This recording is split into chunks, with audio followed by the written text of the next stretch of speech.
The smell of burnt toast filled the kitchen as I stared at the text message glowing on my phone. "I'll be late tonight, babe. Helping my sister with some work stuff. Don't wait up, red heart hash." That single heart emoji twisted something deep in my chest. Not love, not warmth, something colder. A seed of unease. It was the same text I'd seen 3 times in the past month. Same excuse. Same tone. Too neat. Too rehearsed. Her sister, Clara, lived 20 minutes away.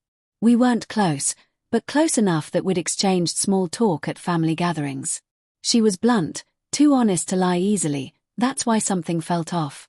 That night, instead of waiting up, I decided to wait differently. At 8:30, I called Clara. "Hey, Clara.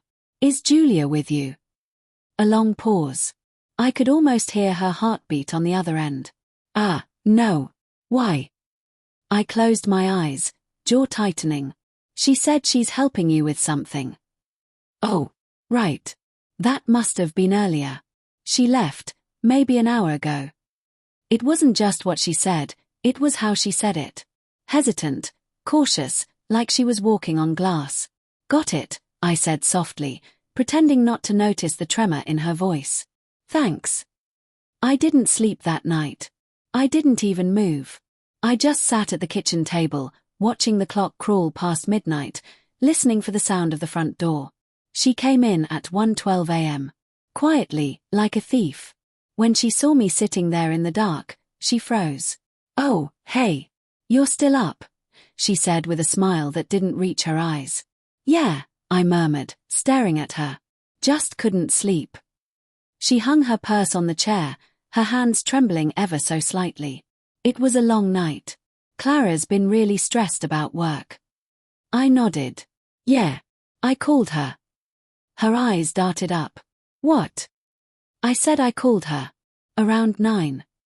The silence that followed was louder than any scream. Her lips parted, but no words came.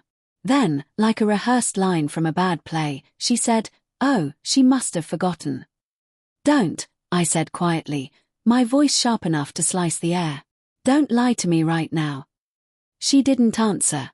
She just stood there, the weight of her silence confessing more than her words ever could. For 3 days after that, she pretended everything was fine.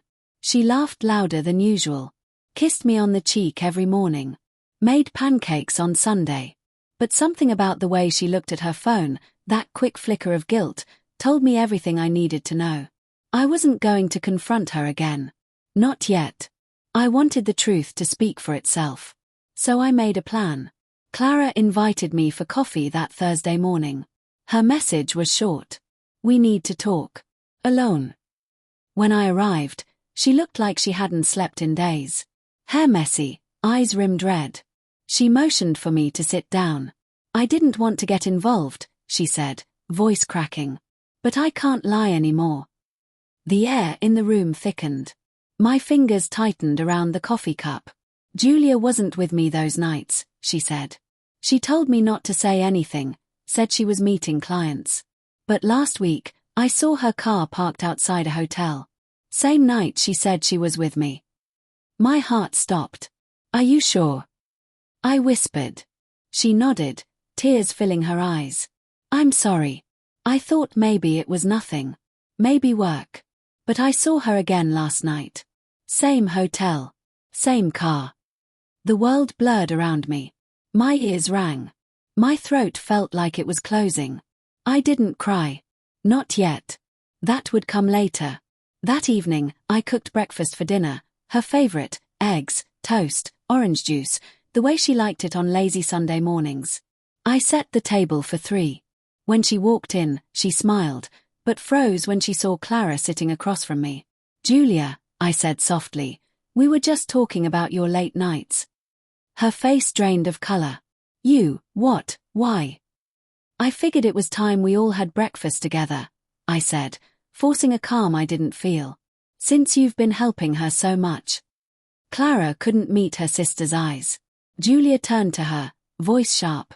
"You told him." Clara broke down crying. "You made me lie for you.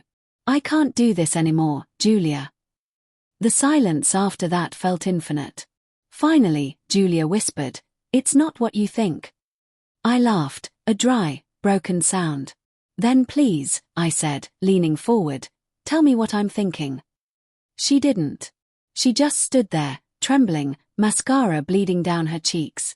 Then came the truth, slow and halting, the kind that tastes like rust and regret. She'd met someone through work. A client. It started as harmless dinners, then one mistake, then confusion. She'd been trying to end it, she said. She'd been trying to find the right time to tell me. "I didn't want to hurt you," she whispered. I stared at her. "You already did." The next morning, she packed a suitcase. I didn't stop her. As she stood at the doorway, she turned to look at me one last time. "I didn't mean for it to go this far," she said. I nodded. "That's what everyone says before it does." She left quietly, like a ghost disappearing at dawn. I sat back down at the kitchen table, staring at the half-eaten breakfast. The same table where we'd laughed, planned vacations, talked about kids. Now, it felt like a crime scene, every memory stained by deceit. Clara stopped by later that evening to check on me. She apologized again, said she wished she'd told me sooner. But I didn't blame her. She was betrayed too, just differently. We sat in silence, the kind that doesn't demand words. When she left, I poured myself a cup of coffee, staring at the empty chair across from me. It's strange, the way betrayal doesn't explode like a bomb. It seeps, quietly, through cracks you didn't know existed, until one day, everything collapses. And all that's left is the echo of what you thought was love.